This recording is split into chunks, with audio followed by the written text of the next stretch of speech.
we here. We are live. We are back with the new show in LA. No, this is not about the Lake Show. It's about the new show in LA that unfortunately last year was highly disappointing.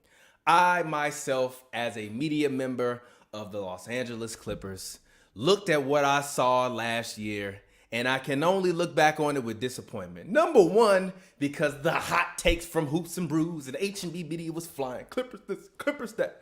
Kawhi and PG came together to create the ultimate force that we have ever seen. Doc Rivers was on the sideline doing Doc things. Pat Bev was barking at everybody, including the media. Trez was agitated all year. JaMychal Green was agitated all year. Patrick Patterson was tweeting wild shit. Lou Williams was being Lou until it came time to go and get them wings when it came to the bubble. Kawhi was quiet, reserved, supposedly late according to all of the reports. I had to wait for him numerous times after games, numerous with an S, after games for an hour as he got a massage and rehabbed on his calf in order for him to be able to feel better. Paul George missed a ton of games last year. He was injured. He spoke to the media this week about his injury and the team chemistry. Paul George also spoke to the guys from All the Smoke podcast, and I was mad. If you saw the last episode of Hoops and Brews, you understand wholeheartedly how mad I was at PG. It was trash. I didn't like it. I didn't see any accountability. But I will say this. He did try to make up for it this week during his media conference. But today on the new show in LA, we will have Miss Ashley Nicole coming through toward the later half of the show. But today we have a special guest, Mr. Nick Hamilton. He is a local reporter in Los Angeles. He has been reporting for a decade plus.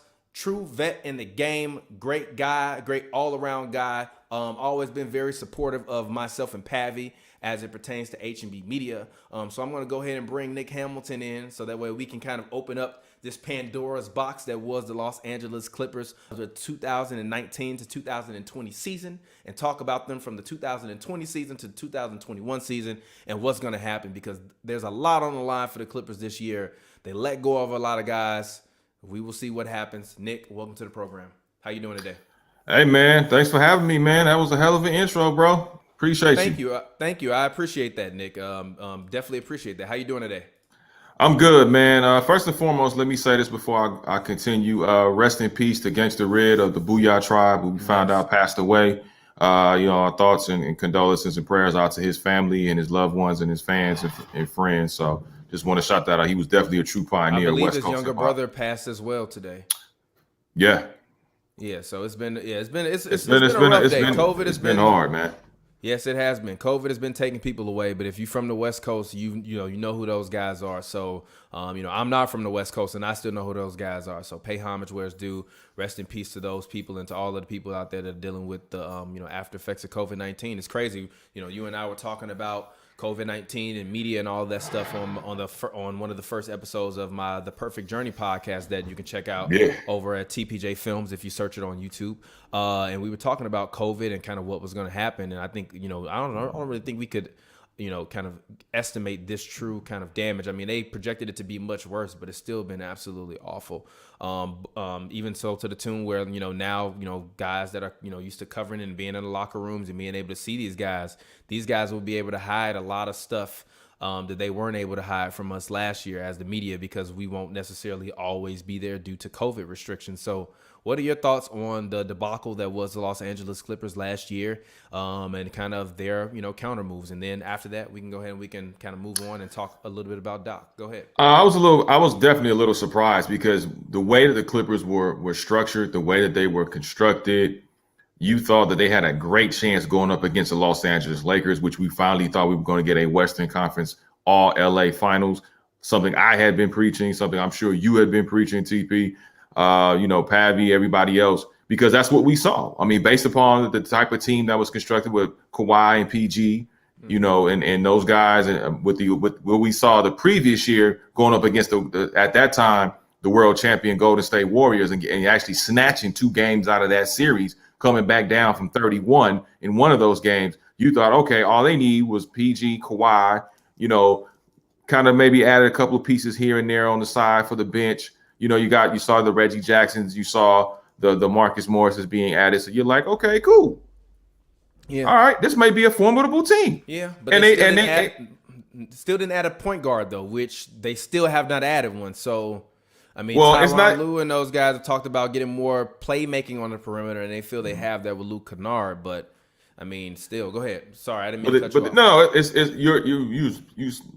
you spoke something that I was about to say. So, what I was also going to add to that was the fact of not only did they not add a point guard, a true point guard, they don't still have a voice in the locker room. Something I even asked Serge Ibaka, which I'm sure you'll get into later on in the show. I asked him about his voice because we all know everywhere that Serge has gone, he's had a very strong voice and he's been able to galvanize, players, and players have been able to listen to him, especially over his tenure in the NBA.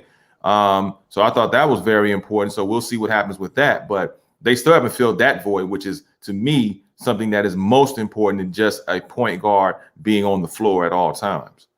Yeah, I agree. So let's go ahead and let's actually open this up, and then we'll bring in Ashley after this topic. But because you and I were there, Pavi and I have had very strong feelings and opposite reactions in regards to Doc Rivers firing and what happened with that. I personally don't feel that all of the accountability should fall upon him. I do believe guys checked out on him once they went down to Orlando. I do believe that guys still had respect for him during the year. I just think once they got to Orlando and they were in their private environment, I just think they really were just like, yeah, we just not rocking with this dude no more. And I also think that there were factions within the locker room that needed to be broken up in order for this team to be able to achieve their true potential. So what are your thoughts on Doc Rivers? Was he to blame for the failure that we saw last year?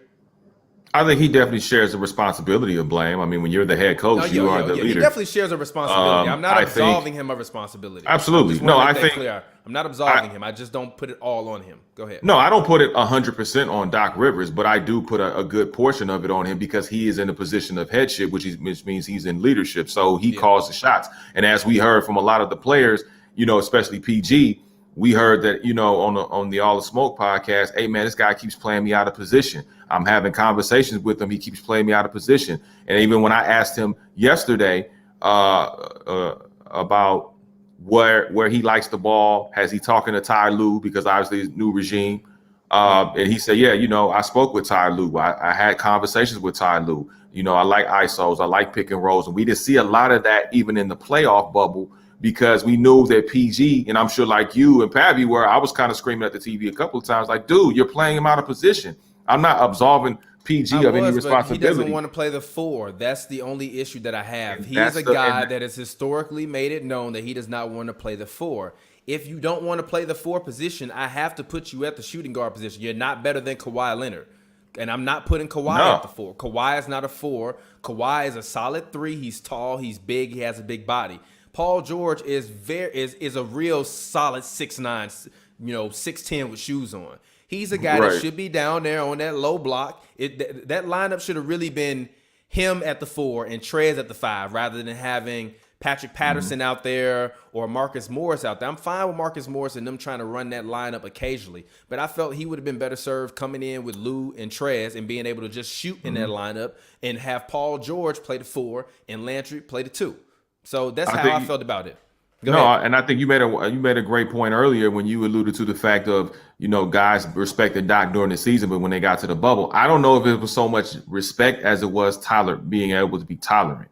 I think sometimes you can tolerate somebody and it can appear to be respect, but it doesn't necessarily equate to that.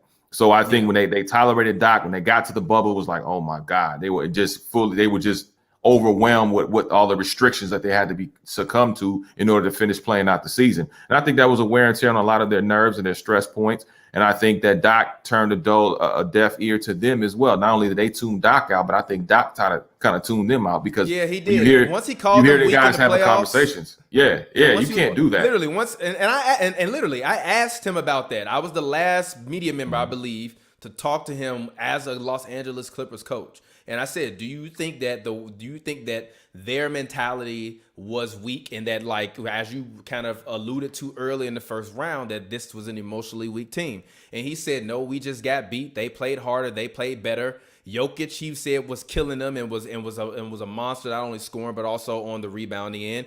And Paul George and Kawhi Leonard played subpar. So I'm 50-50 on it, but I do feel as though the players have taken the easy road out, including Paul George. And I'm actually going to go ahead and we're going to switch topics. And after I play this Paul George clip, we'll bring in Ashley Nicole to talk about what PG had to say in regards to Doc Rivers. As we all know, he had some fiery comments about Doc Rivers on the All the Smoke podcast. Let's go ahead and let's actually hear from Paul George, and then let's bring in Ashley Nicole.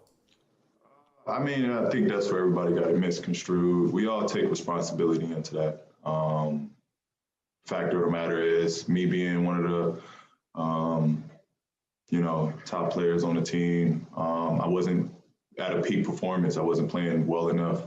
The fact that I gave up a 3-1 series being on that floor sits with me and haunts me. And not to go back and forth and I want to clear things up. I respect Doc. I think Doc is a hell of a motivator, hell of a coach. Doesn't mean I agree with everything that we did, but that does not belittle the fact that I respect him and I respected him in that position. You heard it from me. You heard it from Mook. We felt we were the better team. They played harder than us, and they ultimately got past us. I said what I said, but I do want to clear it up because the notion out there is that, I don't respect Doc and I'm putting the blame on Doc, which is not the case. I am to blame in that situation just as much as anybody else. So, let's clear that up and let's not get that out of hand and make that a story that's not a story. Paul, stop lying to us, bro. You made that into a story. Don't act as if we made you say that to All the Smoke. Like, we all know that y'all love Stack 5 and y'all love Matt Barnes and y'all want to talk to them and develop that rapport, and they cool because they doing it and they are players that are doing it on a larger stage.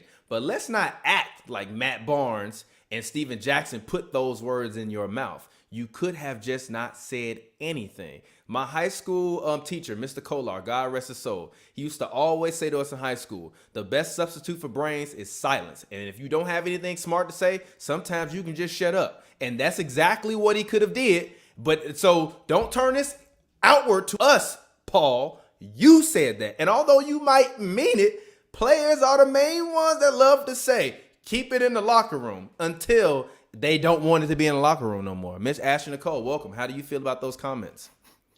I mean, I think it's a little bit of both of what you're saying, and I also agree with him. I think sometimes when you're in certain environments, especially as someone who's interviewed players and does it for a living, I think they are more prone to kind of be more laid back when it comes to giving interviews to certain people. And from that, you get different contexts, you get different results, you get different remarks than you would if you were in a different atmosphere. I think when you sit down with former players, you have that camaraderie, you have that brotherhood where you feel you can kind of let your guard down and maybe speak a little bit more candid than you would if, say, you were speaking to the press after a game or during media week. So I don't think necessarily it wasn't how he felt.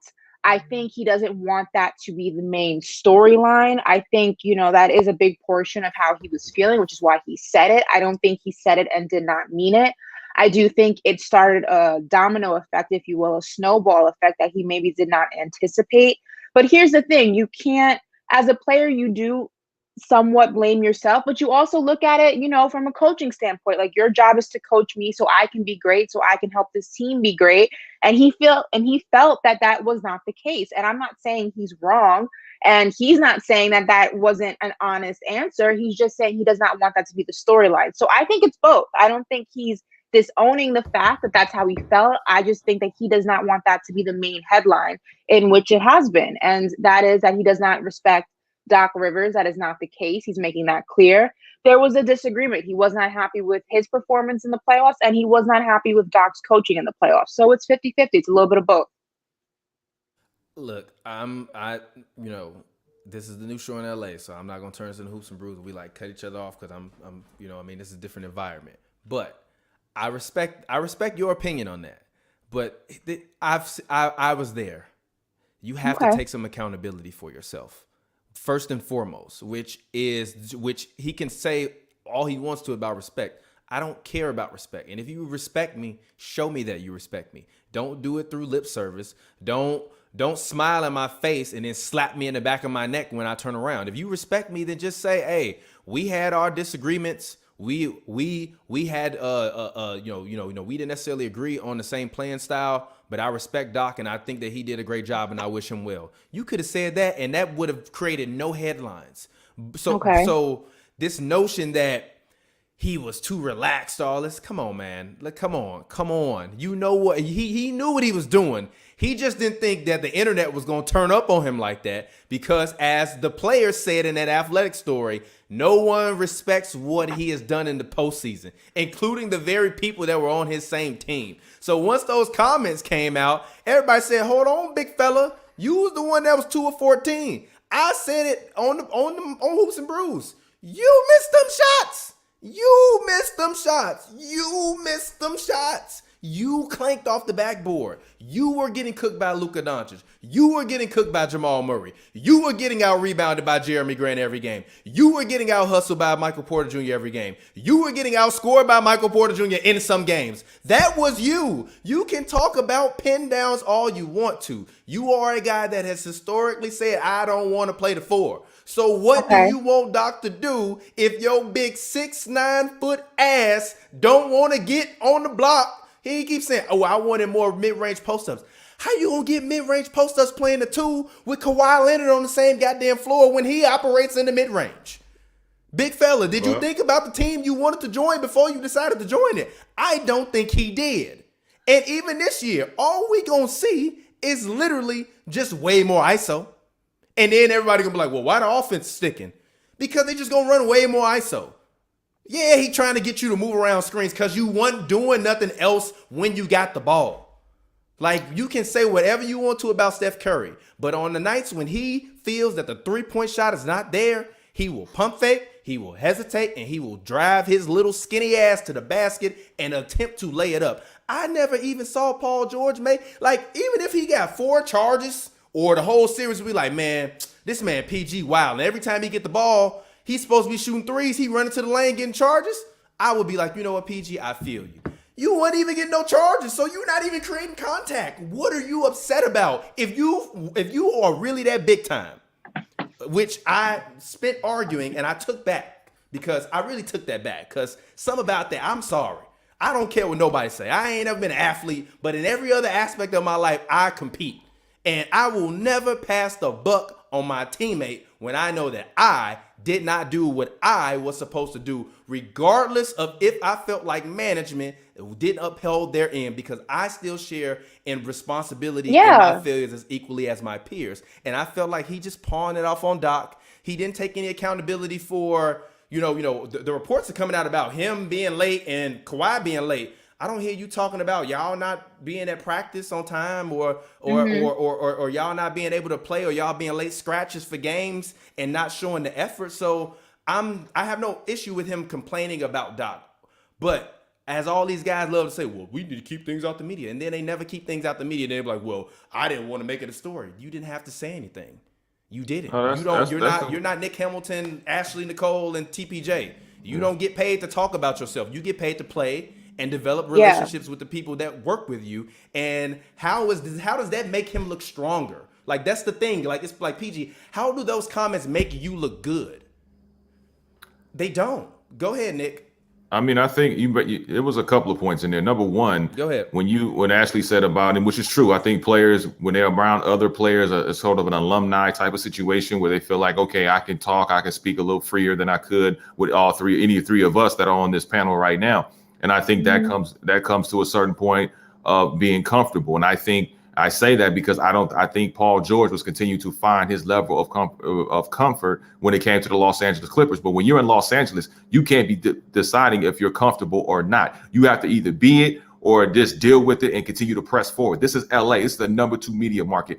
LA doesn't play. And thank God you're not a part of the Knicks or the Brooklyn Nets, because the New York media would tear you to shreds because of that. And Ashley could probably attest for that, her being from New York.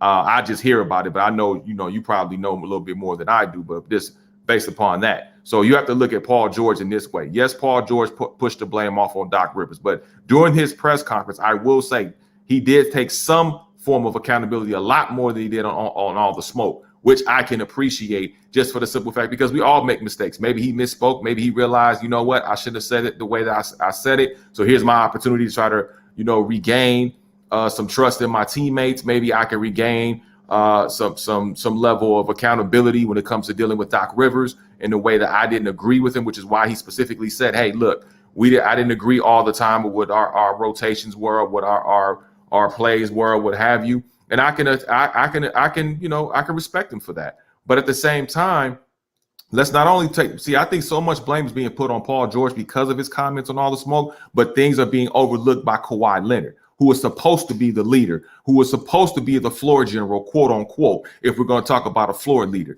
And I believe that there's a lot of blame being taken off of Kawhi Leonard because he is Kawhi Leonard, because he's won 2 championships with 2 different teams, because he's probably the best wing defender of our generation.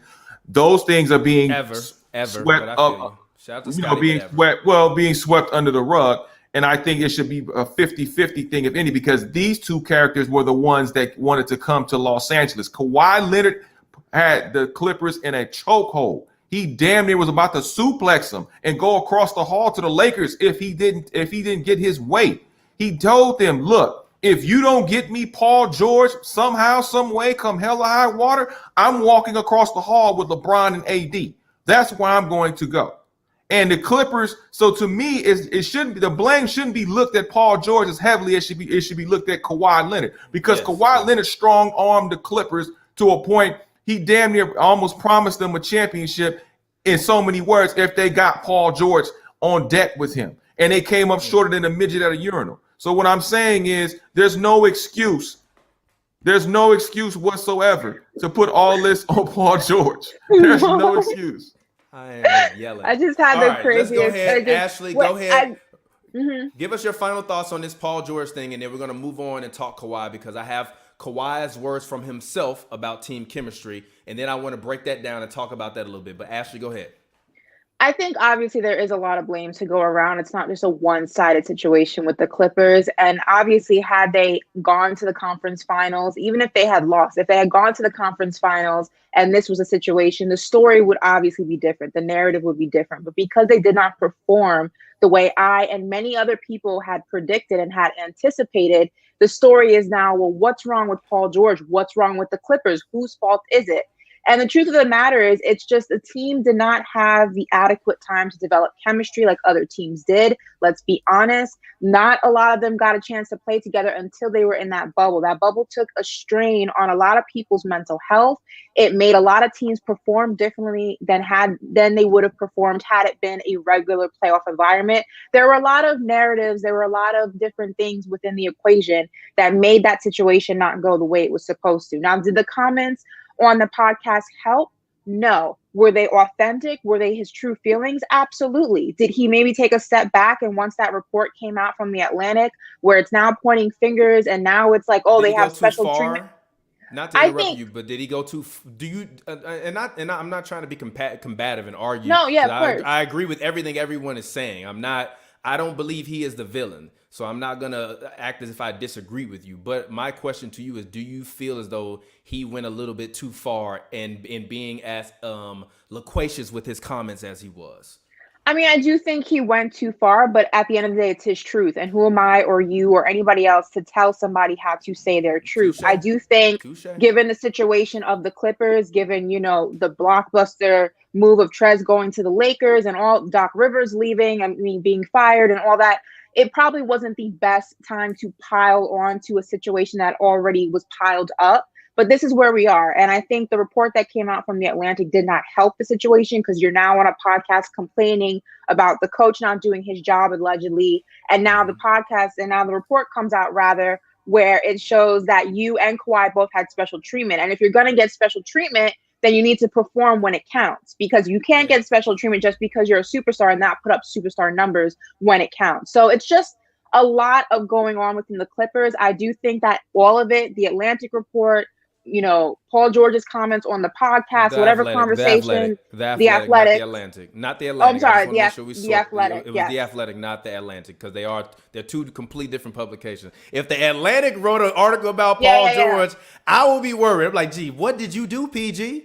Because they be writing, you know what I mean? If you ever read the Atlantic, you know what I mean. Go ahead. Yeah. Sorry. So the Athletic. Sorry about that. Yes, okay. And I just think they need to put it all behind them right now. The Lakers did great in the offseason. They got better, if you will. I think, they're obviously going to be back to defend their title. It's not going to help if the Clippers and the Lakers face each other and they have to watch that championship banner go up, the banner that many people anticipated was going to belong to them when the season restarted. So it's just a lot of garbage that has to be put on the back burner, because they are not in a position where they can have anything affect their chemistry, affect their training camp, their mini camp, whatever you want to call it. This is now or never for the Clippers. You have a new coach who I don't think, Ty Lue is of Doc Rivers status. I think he's a good coach. I think he is a people's coach, a player's coach, rather. We'll talk about that in a second. But I just think the Clippers got to let all the garbage, just let it go and focus on basketball, because right now it's just a mess from every corner of that organization. It's just a mess. So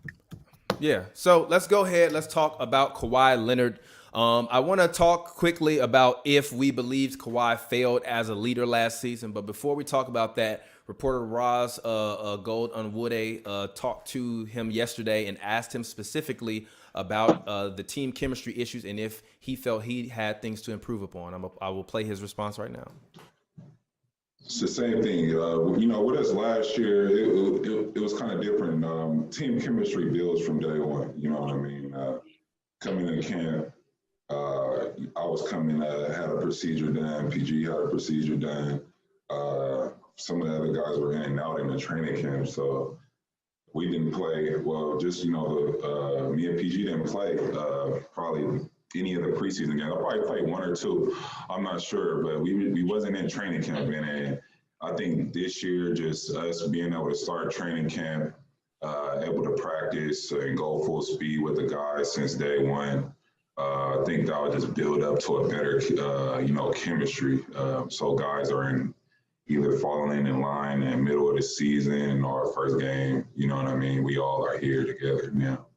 Anything off the court that you feel like, hey, this is my job as the leader of this team?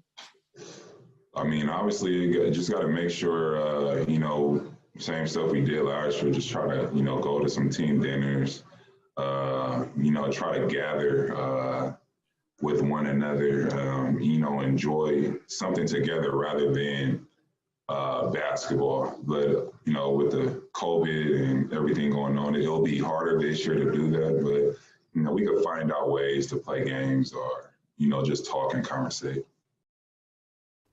So, I will say this. I agree with him that I don't necessarily believe that he needs to change his leadership style, which he also said to someone.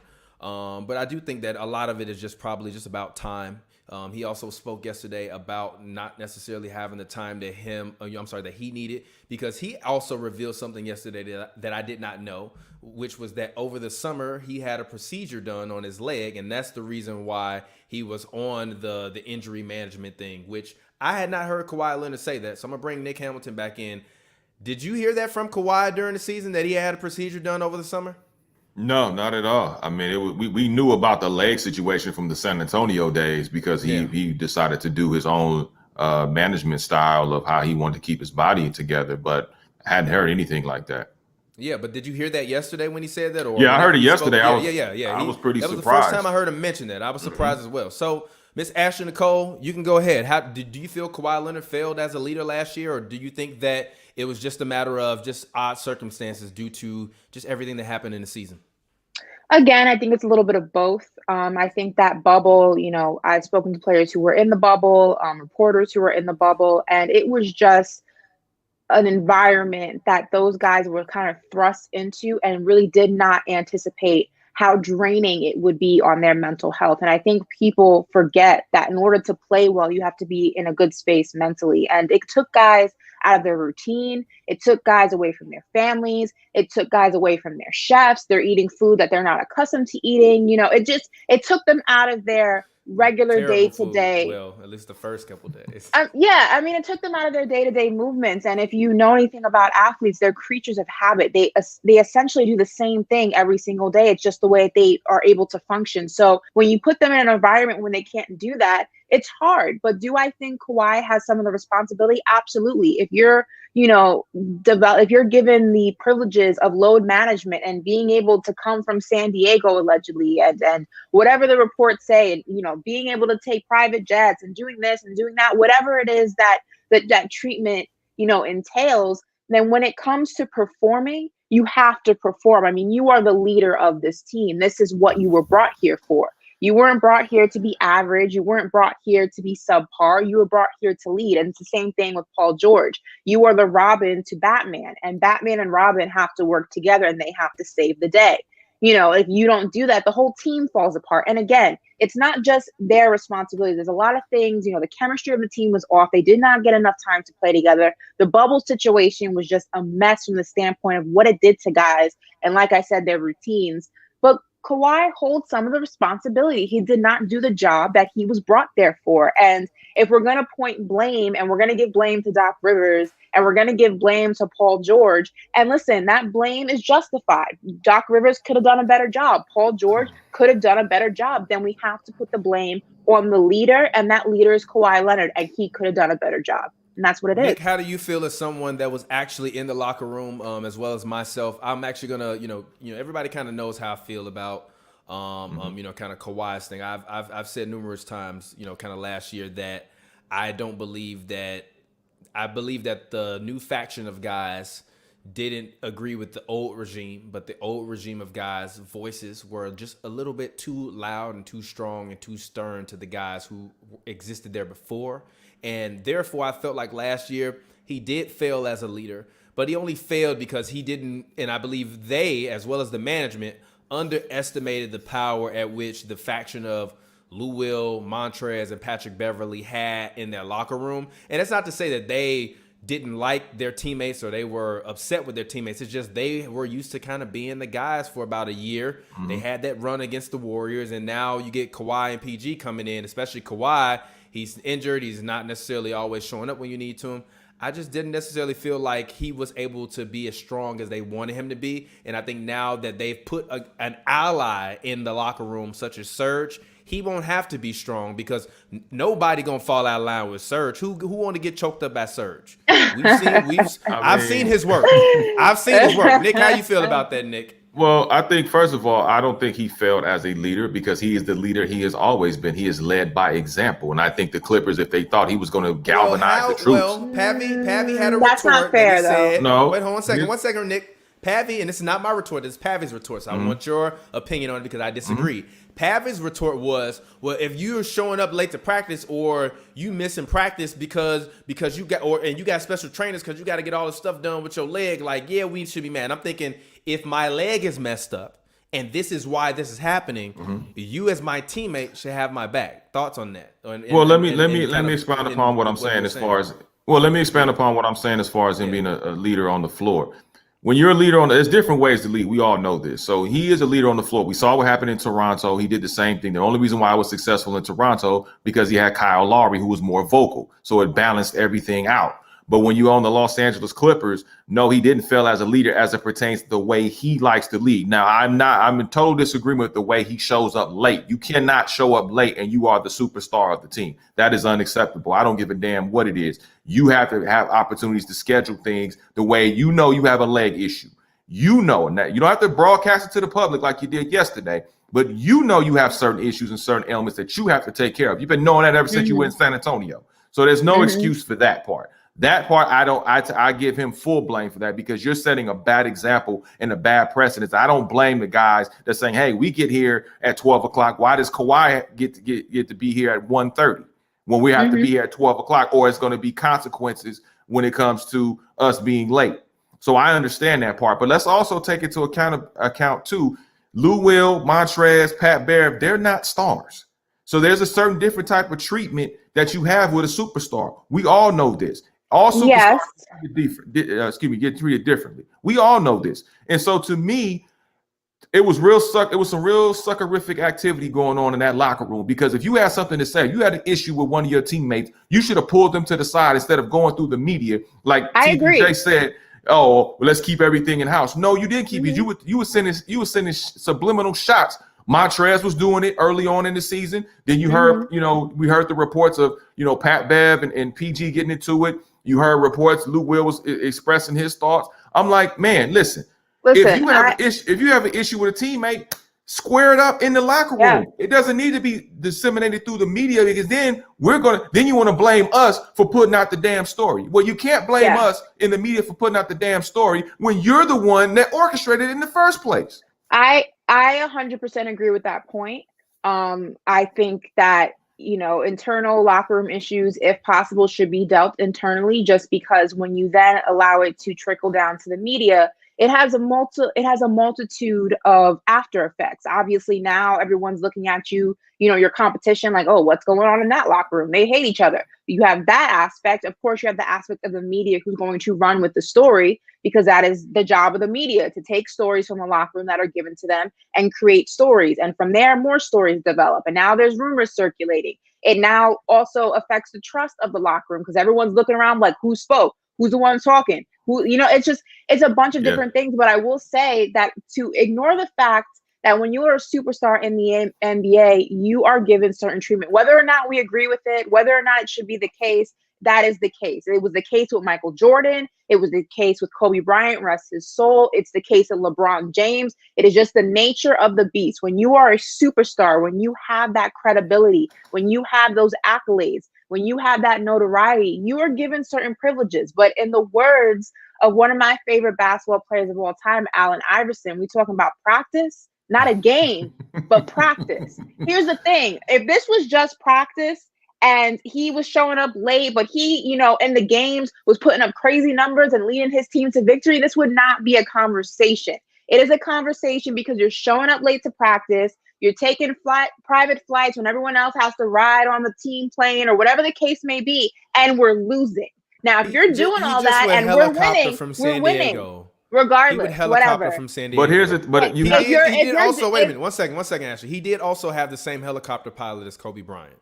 So I will say, to be fair to him, after the Kobe pass, I could understand him being like, yo, how the fuck am I going to, excuse my language because I try not to curse on the show, but how the fuck am I going to get around now after one of my idols and my good friends just passed away in the very mode of transportation that I'm using to get back and forth? Also, to Kawhi's point, I've heard him mention during the season that he had a place in downtown. So if he was late to practice, that's on him. That's not on anybody else, because I've heard him mention that he had a place in downtown and that he had somewhere that he stayed that was near the stadium. So if you have somewhere that you stand near the stadium, you shouldn't be late.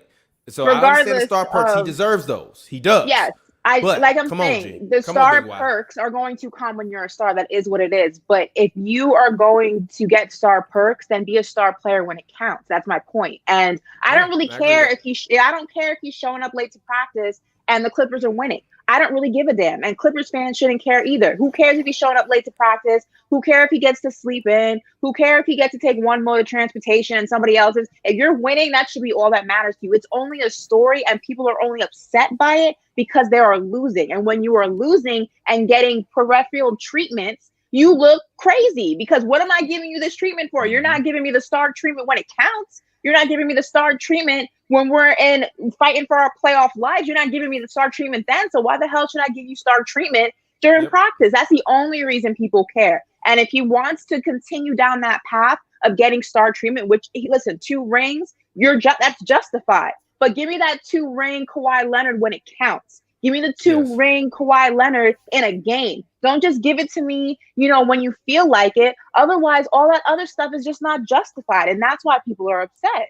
Can I add to something that she said too? Nick, last 10 seconds on this topic. Let's wrap this up because I want to move on and talk to the next and go to the next topic. Go ahead. Well, I want to say really quick that I think also the blame should be Clippers upper management, because I think there should have been a conversation between the current players before Kawhi and PG, or when they were going to go after both of those players, and kind of get assess the room and kind of read the room and say, okay, how are we going to be able to insert these two guys into this current culture?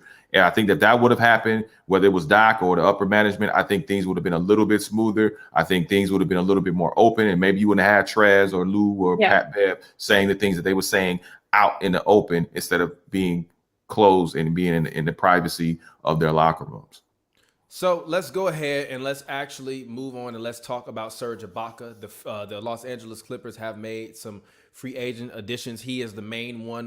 To me personally, he's the biggest piece. And as well as Luke Kennard, and I'll talk about him in a quick second. Who? But I do Luke Kennard. But I do want to talk. Is that the guy? Is that the guy that Ty Lue Pistons? From the forgot Pistons. who he was? Oh, okay. I don't. Did he forget his name, or did the microphone? Yes, he did. Yes, Ty. Hey, bro, okay, I swear to God, I was it's on that okay, media conference. Ty. I'm like, did Ty Lue just forget this man's name, or is he talking about the camera? That man like, the camera. I'm like, nah, G. It's okay, Ty. We forget this you, man's bro. name. He definitely forgot that man's name. But we'll talk about Luke Kennard in a second. But let's go ahead. I'm gonna play this clip from Serge Ibaka talking about kind of what he felt the Clippers needed, or how he felt about their team from last season. I mean, I think what happened, what I saw from the far, I mean, a bit expert about, those kind of things. But as a player, what I saw from the far, I felt like they have everything, then just maybe the manner of doing things, they didn't do all the little things right. Sometimes when you have big players, or on paper you are one of the best teams. Sometimes we have a tendency to forget all the little things, the details is very important too. No matter how good you are, So to me, from the far, I felt like it was a lot of little things, details, a really good habit. And then the team didn't have it last year. I'm sure, of course, you learn from it, and hopefully this year, the team is going to learn from last year and try to do things better this year. But paper-wise, last year to me, and what I saw, they are everything. So, I agree. They did have everything. Well, I disagree a little bit. They didn't have a point guard, and they still don't have a point guard, which is the only thing I disagree with. But as you can see from Serge, he, to me, is going to be a presence that is going to be warming and welcoming. And as well as, like I said before, he is going to make guys fall in line, because he's not going to allow none of that slick talking about his man's Kawhi. All right? Kawhi is not OG Anunoby. So, Ashley, how do you feel about Serge Ibaka? Do you feel that he will be a valued addition to this team? What do you feel that he adds to this team? Absolutely. I've always been a big fan of Serge Ibaka, and I've said this before. I feel like he is the guy who's willing to do the quote unquote dirty work. He's not afraid to play defense. He's not afraid to rough somebody up if he has to, take a tech if he has to. I mean, he's kind of that Dennis Rodman you need on your team. You need that pit bull who's willing to help you, defend, and willing to help the team win and do whatever it takes. I think also we are undermining the effect that chemistry has. Kawhi trusts Serge. They know each other. They've played together. And chemistry, the lack thereof, has been the biggest issue with the Clippers. I feel like when you look at the root of their problems, I think really it comes down to chemistry and having a familiar face, having a familiar teammate in Kawhi's corner is only beneficial, I think. I think that's the case in all teams. If you look at all nucleus of a team, every star needs that one guy that he trusts without a shadow of a doubt, that he has an immediate chemistry with. And that's Serge. I think also Serge is going to kind of bring that fire to the Clippers that I think they've been missing. You need somebody who's going to fire you up. You need somebody who's not afraid to speak out. You need someone who's outspoken, who's vocal. And I think Serge Ibaka is that guy. I think Kawhi sometimes is too much of, the shy, quiet guy. Like he's not willing to do what, say and sometimes do things that he has to when it comes to being that leader role. I think Paul George is still trying to figure out where he fits in the Clippers organization. Lou is a guy who I think is outspoken, but I also think it maybe is received differently. I think Serge Ibaka is going to be a big piece and helping to turn this Clippers team around. And I hope that with the addition of a coach like Ty Lue, who is a player's coach, if you will, it's going to make the difference. Because if you are given Serge Ibaka, you're given a new coach, and this team still does not perform, then the question is going to remain, can these guys play together? And that's going to be something that you're going to hear about in the media for a very long time if these guys get out there and they just do not look good, if they look worse than they were last season. Yep. Nick, go ahead. Talk to us. How do you feel about this? Well, I think I agree with Ashley with most of what she was saying. I think you do need somebody like that in the locker room. I think Kawhi, most importantly, needs somebody like that in the locker room that's familiar with him. They have a chemistry. They have a rapport with one another. My interest is the fact of what is Pat Beverly going to be saying about Kawhi now that Serge is in the locker room. I would love to be a fly on the wall with those conversations because I know they're going to get very, very testy. I think there's nothing he can say because I think after that debacle last year, management has made it very clear. Any of you guys that aren't falling in line are going to get sent or we'll let you go. Trez essentially during his Lakers, kind of presser or whoever, I saw him talking. He basically said the Clippers didn't even really offer me, give me an offer to come back. So I guess they really didn't want me back. And yes, that's why they didn't want you back because you weren't good for the locker room. So I think a guy like Patrick Beverly better skate on very thin ice before he is wound up somewhere else. Because I do believe that there will be a few trades that will happen randomly during this season for smaller pieces that will help swing the pendulum of the league. And I think he's one of those guys that if he don't fall in line, Serge is going to be on his ass. Sorry to interrupt you, Nick, but you need that because for the longest time, at least, let's not say the longest time, just at least last season, I don't know if you had that. I feel like you had a bunch of egos, a bunch of different personalities. Like I said, Kawhi's the more quiet guy. Paul George is just struggling to find his way. Lue's the likable guy. Everyone seems to like Lue. Trez is, he was happy to be there. He was happy to be sixth man of the year. He wasn't happy to be there last year. He didn't look that happy last year. He looked like a Rottweiler that somebody had been feeding old bones for about 12 years. Well, he was He was angry. And I'm not talking about bubble Trez. I'm not talking about bubble Trez. Bubble Trez does not count to me because, as he said, he lost someone that was the equivalent of his mother. So I will never, ever diminish the grief or any of how he may have been feeling in the bubble. Everything that I judged Montrezl Harrell on last season was literally before coronavirus. After COVID, he wasn't even a factor because his conditioning wasn't even up to par because of him being at home taking care of his sick, grandmother. So everything that I'm talking about is what I saw when I was actually there, and not stuff that I'm speculating about that happened during the bubble. Go ahead. Yeah, but to finish the point, then Nick, you go ahead and have it. You need that. You need somebody in the locker room who's going to be the voice. I look back to a report that Jimmy Butler, after I think it was Game 6, when he had that incredible game, he said Udonis Haslem cursed everybody out in that locker room. He wasn't having it from anybody. He didn't care how many points you put up. He didn't care if you were hurt. If you're on the court, you better play. And that's what you need. Serge Ibaka is that guy. He's going to curse you out. He's going to raise his voice. He's going to cause chaos, but all for the betterment of the team. And that is something that the Clippers need because Ty Lue, listen, like I said, he has a great reputation from guys who have worked with him. He is not the coach who's going to do that. He is a coach who is more interested, I feel like, in being, the guy that his players can come to. He's more interested in being the friend coach. He's not the coach to curse you out. You need somebody who's the aggressor. And Serge Ibaka is the aggressor. I don't think Ty Lue's that guy. I'll disagree with that on Ty Lue. Ty Lue even said during his presser, I have a little bit of a different energy than Doc.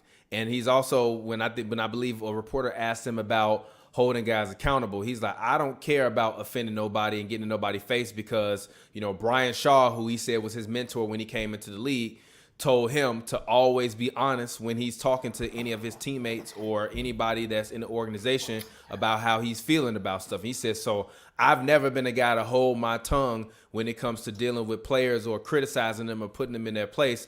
I believe honesty breeds, a good environment, which I believe I look forward to being wrong. I did not get that. A little bit of his bidding in the media. And I disagree with that. Ty definitely was not a pushover for LeBron. He wasn't Yes, a push he up was. for LeBron. Yes, No, he Man, was. please. No, he was. Man, Yes, please. he was. No, he wasn't. He absolutely. LeBron he was the wasn't. LeBron was the coach of that team. LeBron was the You coach, and the LeBron GM, have the I emperor. disagree with Stop that. Stop I it. disagree with that. Stop That is a it. supreme Stop it. disservice. See, and I ain't even yelled this How whole is it a time. supreme- But wait, that's wait, a wait. supreme disservice How? to the job that he did LeBron was and the that coach of that playoffs team. when LeBron they came was- back it's from the United 3-1. States of LeBron in LeBron them. ain't the damn. Come on, man. All right, LeBron man. It was was the the United coach States of of that LeBron in them. That's what it LeBron was. was the one out there out adjusting Steve Kerr with his rotations Bro, for the entire LeBron was NBA the coach Finals. of that team. No, he okay. LeBron that's was cap. running the show. That's cap. LeBron That's was cap. no, it's not. It's no I don't cap. believe that. That's cap. You cannot believe oxygen cap. exists. It still exists. Yeah, that's cap. Doesn't mean It's a damn cap. thing. LeBron James won the Ty coach Lue- of the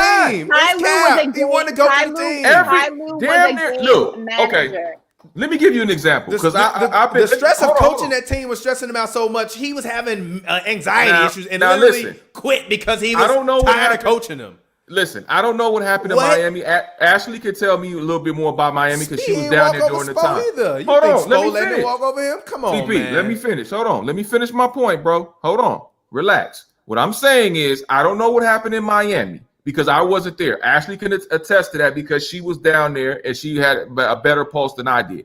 I'm telling you, what I see in another locker room right now is the fact that LeBron is running shop. I called the Lakers the new Death Row Records because you have LeBron, you have Rich Paul, you have Anthony Davis, okay, and you have Rob Pelinka, who I called LeBron was Dr. Dre. I said Rich Paul was Suge Knight. Rob Pelinka running shots, man. And Rob Pelinka was David Kennedy. Kennedy. Guys that are getting And AD paychecks, was other Snoop. people are running the shots. Maybe LeBron listen, ain't running a- But a LeBron credit- is He calling running the nothing shots. but to the bank to deposit. That's that not true, check. man. That's not true. Thomas, Ah. if You're you not really, speaking. if You're you not really, speaking factual. You're not speaking If factual, you man. I'm really- telling you. if I'm you- telling you. No. Wait a minute. I'm telling you what I seen What's and what I've happening been in in the the locker Lakers? room. What's happening in the Lakers So let me- is so what whatever's I'm happening saying- in the so- Lakers. so But what I'm- no, wait a no, minute. no, Wait a no, minute. no. LeBron That's wasn't not- running things in Cleveland so much to the tune that Dan Excuse Gilbert me? literally. Wait a minute. Let me finish. So much to the tune that Dan Gilbert literally was getting rid of all of his trainers, and that's why he left. He left because Dan Gilbert was literally like, bro, you don't call shots here. I do. You don't And how'd call that work out shots for here. Dan Gilbert? He got rid of his trainers. He got rid of How'd all that his work out for boys Dan that was Gilbert? hanging around. And he left. But why do you think he Oh. left? Because he wasn't running the show. And then when he Because came was back, not wait. running the show.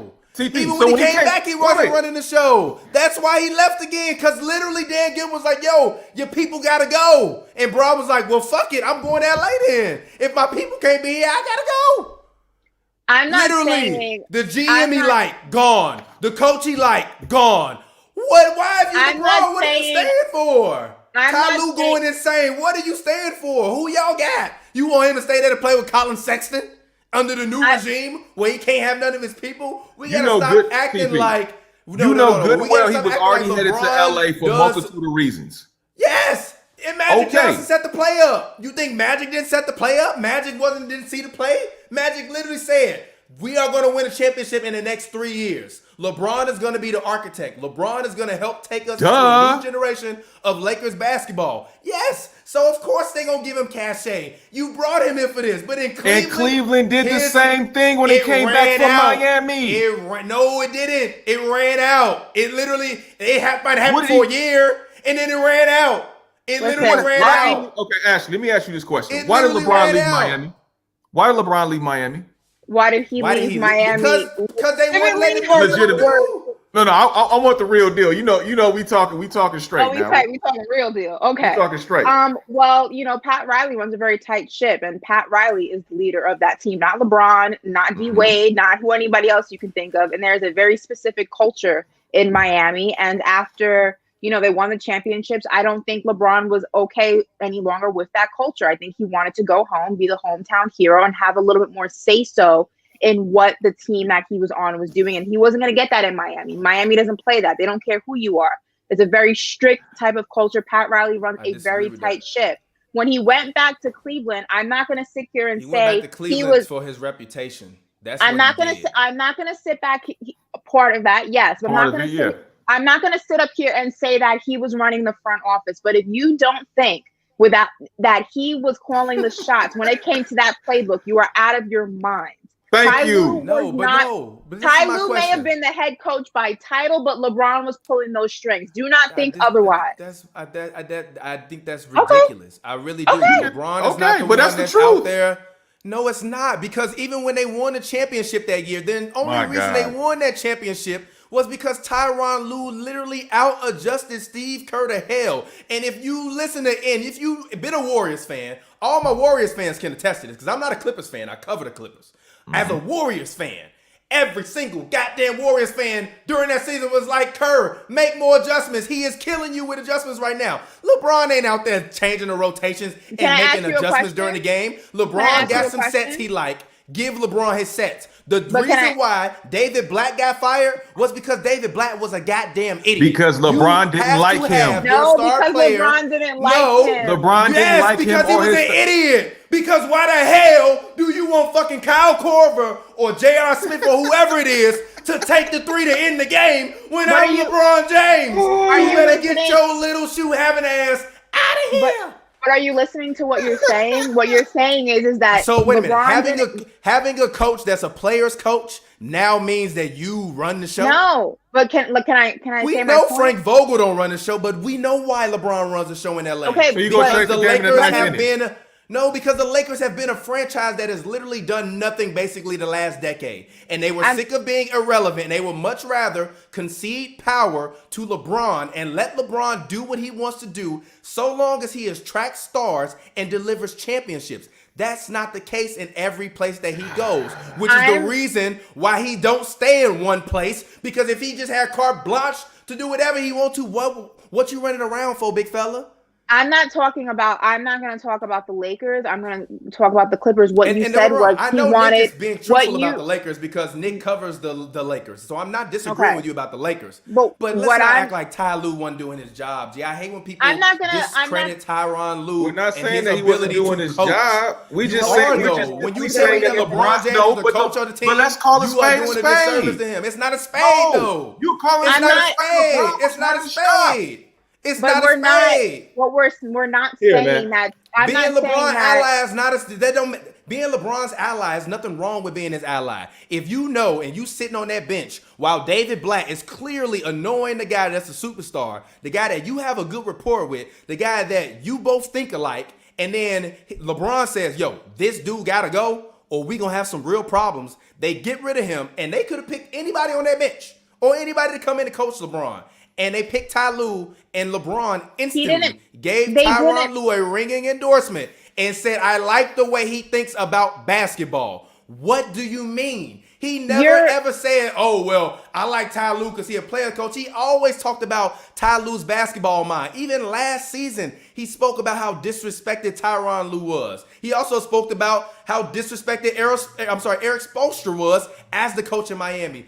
I hate this narrative that LeBron is some evil, maniacal fucking puppeteer. We got to stop this, man. He get paid just like everybody else in the NBA. I'm not saying that Ty Lue didn't have any responsibility as head coach. That's not what we're saying. What we're saying is if you think we're saying is if you think somebody who got one coach fired to be replaced with somebody that they had a preference for because he knew that he had the type of relationship with him where his input would matter. If you think that LeBron James was not calling any of the shots in that playbook, you're crazy. And as someone who lives in, and as somebody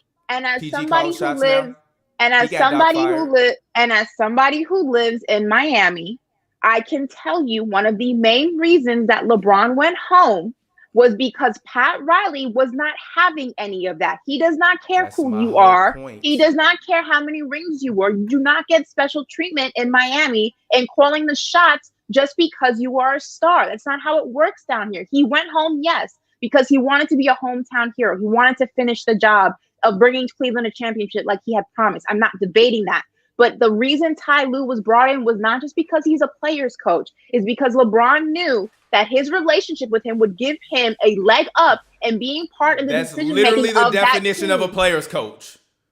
Calling the shots is the definition of a play. He was calling those plays. If you think LeBron... Come on, Okay. We can But agree also, to oh disagree. wait, hold on, wait. We So can agree calling to the play, disagree. whoa. So calling the plays make you the coach now? So that means Steve Coach was the coach of the D'Antoni offenses, where D'Antoni gave him the playbook and let Steve coach. I'm sorry, and let Steve Nash call his own plays and run his own shots and run the offense.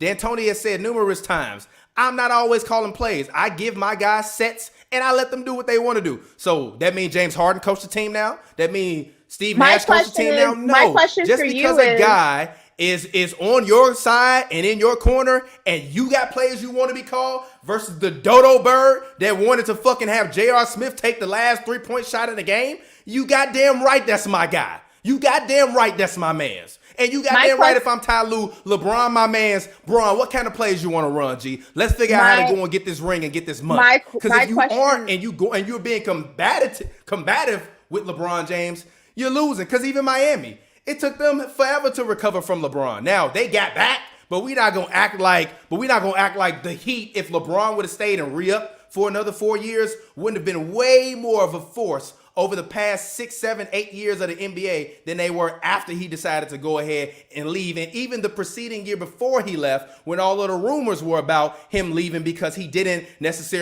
wasn't able to wield his power because Pat Riley was like, nah, we running an organization. This is the way you win championships. Clearly, Pat Riley was right because LeBron, since he left Pat Riley, has only gotten 2 rings, but he got 2 when he had Pat Riley. All I'm saying is I don't like this narrative that LeBron tells his coaches what to do, and they're just like, all right, LeBron, you do whatever. But it's not a narrative. At some point, the guys that coach LeBron go on and coach other teams. So to disrespect them and act like they not good coaches is egregious to me. It is. And every time I hear it, I'm not going to agree with it. I don't care what y'all say. It's a disservice to the guys that actually are going out there that coach beyond when they play with LeBron James. It's disrespectful to them. I don't care what y'all say. It's not a narrative. It's the fact of one of the reasons why he left Miami. It's not me coming up with pulling it out of thin air. It's not I me know he making it left up. Miami because I just said that. I just said he couldn't do what he wanted to do. So what does that mean? So knowing that that's the reason he left Miami was because he could not have the freedom that he felt he was entitled. He went to Cleveland. First of all, when Blatt was coach, their record was like 29-10. They were winning. So why would you fire a winning coach? Because you could not control him. Because with him at the realm, J.R. Smith to take the last shot. They of were the game. winning. They had a winning I don't record. care. I am a Chicago Bulls fan. LeBron James has crushed my heart since he came in the league. Do not tell me at the end of the goddamn game when I'm LeBron James that you gonna have me play a decoy for some damn J.R. Smith. They were winning. Cool. But for J.R. Smith or for Channing Frye or for any of them other bums, you are out of your mind and no, I cannot play for you. Get off my team. You're missing the point. How? Yeah, you are missing the point. Sense. No, it's not. How? How you gonna win a championship if I don't like the coach? Can you listen to what I'm saying? How are you going? I'm asking you a question. If you won't let me answer the question. How? How are you going to win a championship? Go ahead. I'm saying is why fire? It doesn't matter. Do you care whether or not you like a coach? If that coach is helping you win, if you have a winning record, do I have to like my boss as long as he's paying me? Why do I care? We don't gotta go to dinner together. He was winning. That's bullshit. You're gonna let me People finish? leave their jobs all the time because they don't like their boss, even though they winning and they getting paid. You know how many companies I done left where I was making money and I ain't like my boss, so I was like, yo, let me get the fuck out of here. What are you talking about? You that don't make sense. You don't get fired as a head coach for letting J.R. Smith take a shot. What you're saying is ridiculous. He got fired because LeBron says, what is this guy doing? He does not know what he's doing. We're winning in spite of him. That's ludicrous, and after he was fired, they looked way better and they went on to win a championship. It's not ridiculous. David Blatt was not some offensive dynamo that changed the world. What you're saying doesn't make any sense. And also, this is my question. What team has LeBron been on where LeBron doesn't run offense? So then what are you arguing? No, I'm asking you a question. That's what we've been trying to tell you for the last 20 minutes. You've been bumping your gums for the last 20 minutes about that. I literally mentioned Steve Nash and said Steve Nash ran his offense, so does that mean he doesn't have a coach? No, Steve Nash wasn't responsible. Steve Nash was not responsible for getting D'Antoni hired or fired. He didn't have that kind of pull. LeBron He was James responsible for getting Black. Listen, hired. No, hold on. He hired Hold on. David Black. Hold on, just a minute. Let me finish, because you've been bumping your guns for 20 damn minutes and ain't. It's my damn show. I can bump my gums. But It's my but damn listen to show. something. Then be on it by yourself. It's my damn show. Then be on it by yourself. Let me talk. I let y'all talk when y'all talk. You ain't let us talk. You've been cutting her off and cutting me off. We've been trying to tell you the same shit for the last 20 We having minutes. an argument about something and I don't agree with y'all. That's I fine. don't not have to to agree with y'all. That's fine. We're not saying we don't need you to agree with us. We just need you to hear it. What I'm saying is, my point early on was the fact that you don't change the game in the ninth inning. You don't come to a Laker organization changing up completely when you have the same habit you've been doing in Cleveland. It's the same damn thing. The reason why Ashley just said the reason why this man left the Miami Heat because he got tired of bucking up against a system that said we're not going to sway either way. This is our system. This is the way we're going to do things. Like it or lump it, take it or leave it. This is the way it's going to be done. And like she said, LeBron said, hey, the hell with this. I'm the superstar of the squad. I'm going back home. Think about this, TP. Why the hell would LeBron want to go back to fucking Cleveland, and leave South Beach when he already had a team he could have orchestrated and put together, and they could have been winning. Hated him. Because at that point in time, he was one of the most hated athletes on the planet. You think he didn't cared? like Did it. When was he hated? He's spoken about it publicly. When was he hated? What are you talking about? They threw When was batteries he at the man. hated? What are you? Because he was winning. At LeBron. Every champion gets hated when they win. What the hell are you talking about? What the hell are you talking about? They didn't What hate are you LeBron talking in about? Cleveland. You're not making any They didn't hate damn LeBron sense. in Cleveland. They didn't hate LeBron in Cleveland after he left. When he left, yes. Because So he had to of how come he back left. to redeem himself. What the hell are you talking about? When he What would came he back, go they were throwing batteries at him. He went back because he could control the operation. So That's how can why he he control? went back. No. So this is my question. That's You're not not making the any goddamn Stop. sense. That's not the only Because you're not reason he speaking went back, facts. though. You're not speaking facts. He went back. That's a They good portion of it. He went back. They hired David Blatt without even consulting him. So what are you talking about? So what are you talking about? She just said he was 29 and 10. Why the fuck would you he get was rid of the- him? Because he he was was actually not the 30 coach and that 11. LeBron liked and felt that he could win a championship with. What are you talking about? If you have a So that leader, means you want to be in a foxhole with somebody you believe in. What did you just say just now? The main reason What why did you I'm just say just now? I said somebody you believe in. I didn't say No, somebody you can coach. No, before that, you said they hired the coach before LeBron, right? Which means LeBron had no input on this coach, correct? That's my point. So now when he LeBron comes has in input on a coach, and he which means doesn't he's like still the calling guy. the shots. Which You we think- both said he's calling the shots. That's all we said. How do you not give the number one player in the NBA the coach that he wants? He's calling the shots. What are you talking Then about? what are you debating? That's How literally do That's you what I'm not saying. give the number one player in the NBA the coach he wants? That don't mean he don't have a coach. Y'all sit up here talking about Tyronn Lue like he don't coach. That is my I whole didn't say point. that. Stop What are acting you like talking about? What You're are not you making talking any about? sense. That's All not right. what I Making any said. sense. All right, okay. That's not what I said. Okay. What I said was What are you talking about? That's that not he what I gonna get said. run over. LeBron did. LeBron called the plays That's when he not was what in I Cleveland. said. Yes, he was the point guard of the team. He's been running the offense since He the day he still came had in the plays, NBA. bro. He still needs a coach. So to That's not- act like guys like Tyronn Lue have not won a championship and to diminish the work that they have done because LeBron James is a disservice. I don't give a damn. I don't agree with that. Stop taking everything that everybody does with LeBron and putting it all on LeBron. You still have to go out there and coach. I don't give a damn if he called the shots. I still got to coach his ass. And if he don't like me, I can get fired just like the last guy. That don't mean so you what don't have you to saying? coach. That- They didn't but like what- Doc. They didn't like Doc. He got fired because they didn't like him anymore. They didn't respect him and they didn't like his voice. That has nothing to do with if Doc Rivers is a good coach or not, or if they had a good record. The Clippers were 49 and 23 last year. More franchise wins, I believe, than damn near any year that they were on pace to before COVID. So why is Doc getting fired? Because they did not like him, and they want guys that their star players can depend on, that they know is a good coach, and that can come in and rally the troops because they like him. That's my whole damn point. It has nothing to do with who LeBron getting traded. Stop acting like guys that coach LeBron don't coach LeBron. They still coach LeBron. And if you coach LeBron wrong, you can be gone. But you still have to coach LeBron. LeBron is not his own coach. We didn't say that. We weren't We saying never that. said. I never You weren't saying said. that. You're trying to push your LeBron own called- narrative. All right, okay. all You're right. trying to push your never- own narrative, man. I'm I not never pushing my said- own narrative. Y'all literally just diminished this man, Ty Lue. What are you talking about? Go I back and never watch his afterwards and see how y'all open up talking about the man. I never said that Ty Lue didn't coach. What I said was, and I'll repeat it so that you can hear me again. What I said was, if you think that LeBron James was not partly coaching that team, you are wrong. The reason David Blatt got fired was not because he let J.R. Smith take a ridiculous shot. He was winning as a coach. Most coaches do not get fired when they are winning.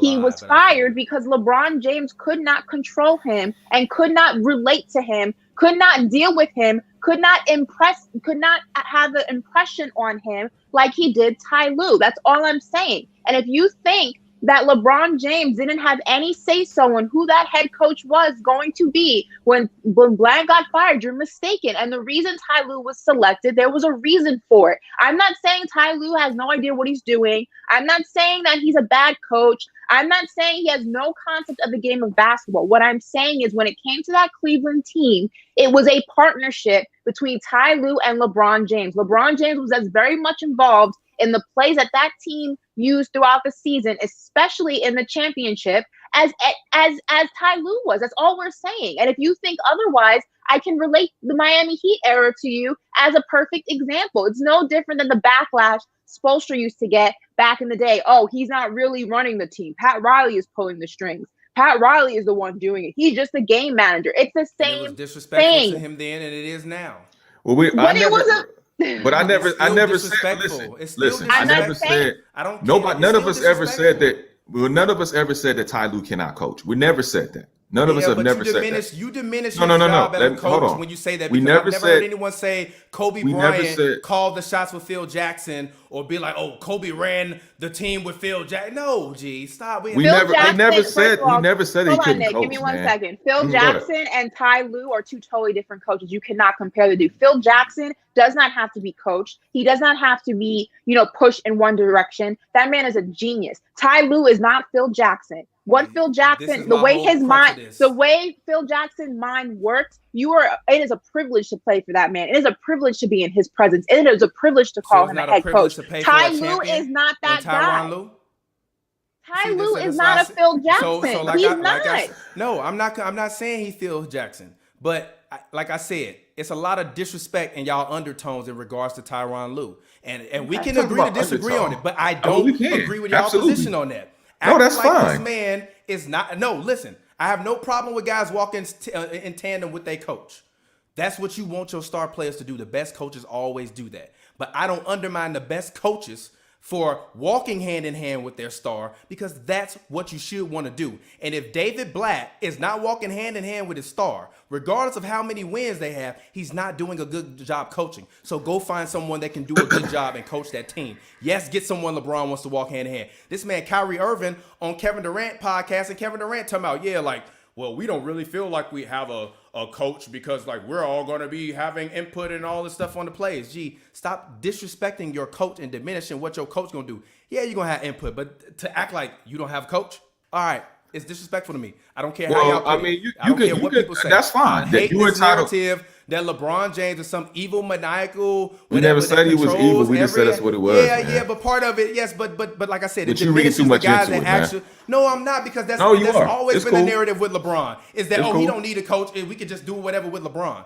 Clearly, it's not the case because he's had a lot of coaches and he hasn't been successful with every one of them. That's my whole point.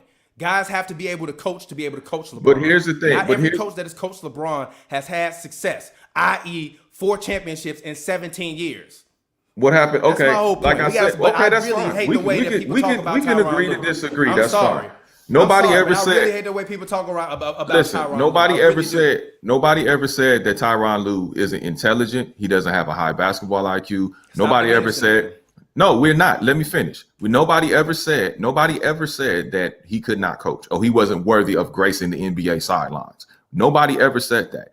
All we simply stated was the simple fact that how LeBron orchestrates the way he plays basketball and then the organizations that he has ran and hadn't ran.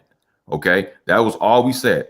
Ty Lue, we all know why Ty Lue got brought in. We all knew, anybody with half a brain knew the fact of what Ty Lue was able to run and what LeBron was able to run. Period, point blank. That's why there's the running joke of that LeBron is the GM, he's the coach, he's the player personnel. That's the running joke. Why is that? Because there's a little bit of truth in every joke. And when you say that's around the league, that's been said around the league from guys like Jalen Rose and everybody else that covers the NBA, they've always had that running joke about LeBron James. Why is that about LeBron James and not say, rest in peace, Kobe Bryant or Kevin Garnett or somebody of superstar status? Because that's the going narrative. Because obviously there's some truth to that little bit of narrative and that little bit of joke. That's all we're saying. We're not diminishing Ty Lue. Just because we don't, lather this dude up and ball wash him like that doesn't mean we're diminishing him. Ball wash it, but talk about this man like he's not a champion. He's a champion by circumstance. He's a champion by circumstance. That's exactly what I'm talking. This is exactly what I'm talking about. This is exactly what I'm talking about. The Cleveland Cavaliers would not have won a championship if he was not the coach. They would not. David Blatt is not out adjusting and beating the Warriors. All right. They're not. They are not. I don't give a damn That's why they won that championship. Okay. What? Because of coaching. Because of coaching and Draymond Green deciding to slap LeBron in the nuts. So you're gonna say right now that Ty Lue was the reason that they won that championship. He was that if I give responsibility, it's 33% him, 33% LeBron, 33% Kyrie Irving. So if you had put a different, I'll give LeBron 34% and give the other two 33 because LeBron did get the block. He was all time great that series. But so if you put another coach in that situation, the Cavs wouldn't have won. Is that what you're saying? No. I really don't believe that. I really don't believe that. They were getting I think they would have won with or without Tyler. I think they could have possibly won. I spent the past 14 years damn near obsessively watching the Warriors. And that entire series, they got out adjusted every single game, be it offensively, be it defensively, be it the rotations, be it timeouts. Tyronn Lue coached an amazing playoffs that year, and David Blatt would not have been able to do that. And I don't care if LeBron had input on what they ran. That's what you want a good coach to do. The reason why Tom Brady and Bruce Arians not getting along right now is because Tom is trying to run Bruce thing, and he's like, Bruce, the way you want to do this ain't really the best. And Bruce keeps calling Tom out in the press. Well, Tom got to do better. Well, maybe so should they fire need Bruce? To figure out how to get on the same page. And then when y'all get out on the same page, y'all can maybe do better rather than fingers. But using your logic, let me just play devil's advocate. If we're using your logic, then should Tom Brady then get Bruce Arians fired and replaced with Bill Belichick, a coach that he has better success with? Is that what you're saying? No, because that's essentially what LeBron did. That's not the same thing. That's essentially what LeBron did. Tyronn Lue and Bill Belichick are the same. I'm sorry. What I'm saying is LeBron. Wait, let me finish. What I'm saying is, let me finish. Telling me that it's 4. Let me finish. What I'm saying is using your logic that because Arians and Brady are bumping heads, they do not like each other, although they have a winning record. Because he does not like him, and cannot control him. Should he bring Bill Belichick in? Because that is what happened with Ty Lue and LeBron. Ashley. LeBron was winning. 3 and 2. LeBron Bill Belichick is not an assistant coach. LeBron was winning. He's a head coach for his former team. You're comparing 3 plus 2. LeBron was. No, stop. You're not letting me finish. No, you're not letting me finish. Because you're doing completely different examples. No, because you won't let me finish. If Tom Brady got Bruce Arians fired for the offensive coordinator, then yes, it's the same thing. But him getting him fired to go get Belichick, who's coaching a completely different team, who has run a championship organization for 20 years, is not the same thing. Stop it. That's not the same thing. That is not the same thing. I'm not going to talk over you. Like that's the same thing. I'm not going to talk over you. Nick, is that the same thing? You wouldn't let me finish. But you wouldn't let me finish. Because you're not adding the same things up. You're not adding the same things up. It's not essentially the same thing. Yes, it is, because I'm using your logic. An assistant became the head coach. You're talking about going to get another head coach from another team. That's not what was the case. You're playing Tyronn Lue was on the bench already. You're playing semantics in the terms of what their actual job description was. What I'm saying is you sat here 15 minutes ago and said that. Ashley, how am I playing semantics when you literally just told me? No, stop, because you just told me I'm playing semantics. I'm asking you a question. How am I playing semantics If you literally just told me that a guy that was an assistant coach, that was never a head coach, became the head coach after the head coach got fired, but on a completely different thing, a guy that is a generational head coach, right, could get fired for a guy that's not a generational head coach, and he can replace him, and that's the same thing as if that not generational head coach got replaced by an assistant. It's not the same thing. It's not semantics. If you would let Stop me it. finish, don't tell me to stop That's not it. semantic. What I'm That's not the saying same is, thing, G. what I You're am trying tripping. to. You're tripping. Okay. That's not the same I'm not thing. going to talk over you. What I'm saying is you sat here 15 minutes ago and said that LeBron wanted a coach that he could walk hand in hand with, that was going to, he was going to have a good relationship with because they got along. That is what a superstar does. That is superstar right. You get your superstar the coach that he wants. Is that not what you said? So using your logic, if your superstar in this situation, it's Tom Brady. They are on a winning team. Just because him and Arians do not get along does not mean that he's not able to do his job. So you said that David Bland was fired because LeBron and him could not get along, and that's why they brought Ty Lue, and whether or not he was on the bench is regardless. For using your logic, should Bill Belichick now be the head coach of the Tampa Bay Bucks because Tom Brady didn't have a better relationship? What you're saying doesn't make sense. Blatt was winning. Whether or not LeBron got along with him, what does it matter? They were winning. Just like Bruce Arians and Tom Brady, they may not like each other, but they are winning. What is the difference? There is none. He did not get fired because he made J.R. Smith take a ridiculous shot. He got fired because LeBron could not control him. That's simply what it was. He did not have the relationship with him where his input was valued. That is all we're saying. We're not saying he didn't do his job. We're not saying he's incapable of coaching at any standard. We're just saying that LeBron was not able to move the way he moved with Ty Lue with Blatt. That is all we're simply saying. Nick, go ahead. You finished, and your example still ain't the same thing. But I feel Okay, that's you fine. finished, and it's still not. That's equal. fine. You're comparing an all-time generational coach coming to take over the place of one guy for an assistant that took over the place of a guy that was a first-year coach in the NBA. It is not the same thing. Period. Okay. It's not. Okay. Now, that's like if you telling me that Steve Kerr came in to coach the Cavaliers instead of David Blatt. But that's not the same thing, G. Tyronn Lue never head coached nobody ever. David Blatt was never a head coach in the NBA. He was never a head coach in the NBA. But he was a head coach. In Europe, that's not the NBA. He was a head That's coach. like- What in experience Europe, did Ty that's Lue not- have to get that job? In Europe, what do you mean Tyronn Lue was a championship basketball player who then played with, I believe, 4 of arguably the 10 greatest basketball players to ever play basketball. That makes you a good head coach. He was never a head coach before that. You talking about versus the guy that was What I'm head saying coach is in the middle of nowhere that nobody had heard of before? But he has a head coach experience. So Have we're you heard of David Blatt before? You heard of that? Or have you heard of Tyronn Lue? Now we're negating. I know Tyronn Lue because he got stepped over by Iverson. Are we gonna play semantics on that? Are we You still really know gonna, who he so is, we're gonna, do you not? So, okay, but not for being the coach. You know the man played basketball, did you not? Okay, every so guys know who he is. Do they know who David Blatt is? So every basketball player can be a head coach if we're using that logic. I have seen you in the past 6 months compare JaVale McGee and Chris Middleton to each other, and Bill Belichick and Tyronn Lue. I didn't compare. Coming off the bench. I have heard it all. Don't put words in my mouth. That's not what I said. Do not put words in my mouth. That's not what I said. Go back. That's not what I said. I have heard it all, G.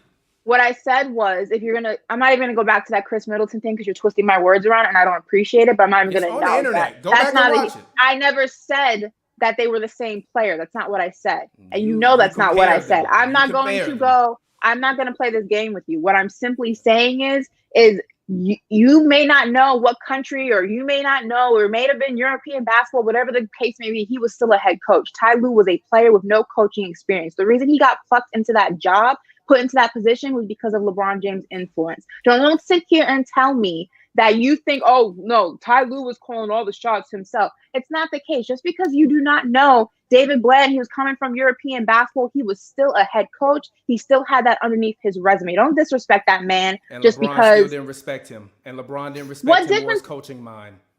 You just proved. Okay, I can't. You literally just proved our point. That LeBron didn't respect him in his coaching mind. I literally said that was why he got fired. But he respects the mind of a man who's never coached. Think about what you're saying. Of a man who played in the NBA for 12 years, who played with Michael Jordan, Kobe Bryant, Shaquille O'Neal. I believe he played with Kevin Garnett. He played with Ray Allen. He played with Paul. He didn't play with damn near every great player you can think of. This guy don't know what he's doing. Did he coach them? Bitch players make the best coaches. Bitch players make the best coaches. What are you talking about? He don't know what he's doing. He don't know how to run the NBA offense. He don't know how guys in America know how to like they cheeseburgers versus this guy who came from Europe, who don't know what he's doing, who can't coach LeBron, who LeBron is getting frustrated with because he keep calling out dumbass plays when LeBron's like, bro, what are you doing? I'm looking at the floor. This ain't there. A good coach is going to be able to say, hey, Tom, you know what? You're right. You might see that thing. I don't see that. And if Tom Brady got Bruce Arians fired and replaced by the offensive coordinator and they started winning and they win a championship, yes, they did the right thing. So now you're diminishing. Now you're diminishing a championship-winning David Blatt over because Ty Lue has played in the NBA. Where David Blatt win a championship in the National Basketball. So, man, get that out of here. So wait a second, but you're giving credit to a guy who played in the NBA, who played with championship-winning players, but you're not going to give credit. In Europe, yes, he won championships in Europe as a head coach. What European coach you see? That's the greatest coach of all time. All the greatest basketball coaches of all time come from America, including Mike D'Antoni, who's from Texas. Okay, lie to me. What? I'm asking you. What great international basketball coach have you seen? I'm asking. Name them, please. Go ahead and name this list of these guys that have won. You just call Mike D'Antoni great? He is. He's not a championship winning coach, but he's still a great coach. Okay. He is. There's no way he's still a great coach. He's not a championship winning coach, but he's still a great coach. Mike D'Antoni. Okay. You gonna Tom put Thibodeau is not a championship winning coach. He's still a great coach. We're not talking. You didn't mention Tom Thibodeau. You mentioned Mike D'Antoni. But they're the same. Mike D'Antoni ain't a great coach. I'm sorry, he's not a great coach at all. You don't get number one conference records in your conference and continuously. Is his finger still naked? Is his finger still naked? Bro? Wait, so why does D'Antoni get a pass for being a great coach in American basketball with no championships? Wow. David Blatt, who's won multiple championships as a head coach in Europe, because Mike D'Antoni isn't a. Did you not just hear me say that? Name a guy that's not from America that has came to America as a head basketball coach and had continued success coaching American players.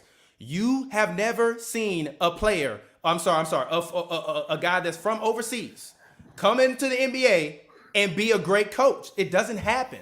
It literally does not happen. You're playing favorite. Yeah, you know what? Politics is definitely in your future because you like to shovel it. You're playing favorite. You like to shovel it real good. You're playing favorite. Then name me a guy. You're playing favorites and you're swaying, you're picking and choosing what matters, and so that it benefits your argument. If we can't relate to the guy, which was literally my whole point, and he's from overseas and we can't relate to him and we don't communicate and we don't think the same about basketball, what are you talking about? This guy who then played with Michael Jordan, you think he don't know how to coach stars and how to take his foot off the pedal and put it on the pedal, how not to get punched in the face like Steve Kerr did by Michael Jordan, how to absorb energy from Kobe Bryant and Shaquille O'Neal and Eddie Jones and all these other good guys that he's played with, but a guy that's from overseas that I had no part in being hired is brought in to coach this team, and we're successful, I feel, in spite of him, versus a guy that I believe that's on the bench that can actually do a better job at helping our guys, because I believe that our guys need something different. Yes, what do you mean? Tyronn Lue is not somebody that ain't never been on the NBA sideline. He just spent most of his time in his career watching. I've been on the NBA sideline. Should I coach? Huh? I've been on an NBA sideline from a reporting standpoint. Should I coach? Man, stop lying. That's like telling me I should coach, and I don't belong nowhere. You know what I'm saying? But what you're saying, so what? I have been to. J.R. Smith. Have you played in the NBA? I don't know. J.R. Smith played in the NBA. Should he coach? How much is J.R. Smith going to study, and what's his basketball plan? What's his plan for his team? What kind of offense does his team want to run? You're picking and choosing when a championship matters and when it doesn't. I'm sure people say Bill Laimbeer wouldn't be a good coach too, and because of the way he was as a player, and I've seen him have a lot of success in the W. You ain't played in no professional league, no WNBA, no NBA. Stop comparing yourself to guys that have. I don't. You shouldn't either. I'm not comparing. What I'm saying. You are when you saying should I be the head coach? Because what you're saying is ridiculous. They plucked him off the bench. Somebody with no coaching experience. Why? Because that's what LeBron wanted. How he get on the bench then? He's a former player who got a position on a team and he was on the bench. He's never been a head coach before. And for you to sit here and say that David Blatt getting fired mid-season with a winning record, I've had coaches on the Knicks longer when we were losing that got to see a full season. That got to see a full season. Mike D'Antoni's seen multiple seasons. There's been coaches who've seen multiple seasons and did not get fired mid-season. David Blatt got fired not because he was not performing, not because he had a bad call where J.R. Smith took a ridiculous shot. He got fired because LeBron did not want him there. That is as simple as it is. Because he called a play for J.R. Smith or Channing Frye, I believe it was, after that game. And literally after that game, when he called that play, he got fired. And the whole season long, LeBron never endorsed David Blatt. Go back and actually watch the footage. Well, Period. LeBron, go back and watch the footage. LeBron endorsed Ty Lue, so I'm looking forward to seeing what he endorsed Frank Vogel too. I'm excited to see what he does with the Clippers since he is this miraculous coach. I think that he's a very good coach. Okay. I think he's a very good coach, and I think Ty Lue is a good coach. I think Ty Lue's in a different situation. I think Ty Lue has a different situation as it pertains to these players that's coming in right now. I think there is a little bit of experience because he was on the bench last season as an assistant coach, but still, nonetheless, he was still understanding the players and building that chemistry with those particular players. So I think it may be in his favor for him to get the head coaching position with the Clippers because there's some familiarity, like Ashley said, and like you said, TP, he is a player's coach. But as far as Ty Lue getting them over the hump, as far as getting them out of the second round, and letting them sniff the Western Conference Finals, I'm not high on the hopes of that happening. It can happen, but I'm not high on the hopes of that happening as it pertains to that because I think it goes deeper than Ty Lue. I think it goes, as we all said on this platform. I think it's a lot of chemistry issues that still have not been resolved. There's a point guard problem that hasn't been resolved. There is a lack of leadership voice in that locker room that hasn't been resolved. So I think there's a lot of other factors in addition to Ty Lue that's going to prevent this team from being successful. If they check all those boxes that I mentioned, then yeah, they can be successful. They may go on a run because we all know the playoffs is about runs. So if they get a successful run in the playoffs and they stay healthy, I think it'll prove something about Ty Lue. It will prove the fact that Ty Lue doesn't necessarily need a particular individual to be successful. And I think that's the thing that's been hovering over his head for years. Yeah. I agree with that. I think, this situation with the Clippers. Same thing about Rick Carlisle and Eric Spoelstra. They in terms of them not being able to do it without their guy or whatever. I'm sorry. I'm just not of the personal opinion. And they don't say that about away from guys anymore. that have won championship. I've never been, but this is the thing. No, wait a minute, 1 second. The same way I've been vigorously arguing for Tyronn Lue, I've always argued in the same manner for Eric Spoelstra because I felt he was supremely disrespected because of who it was that he coached. And I still feel like you still got to coach the guys that's out there. Okay.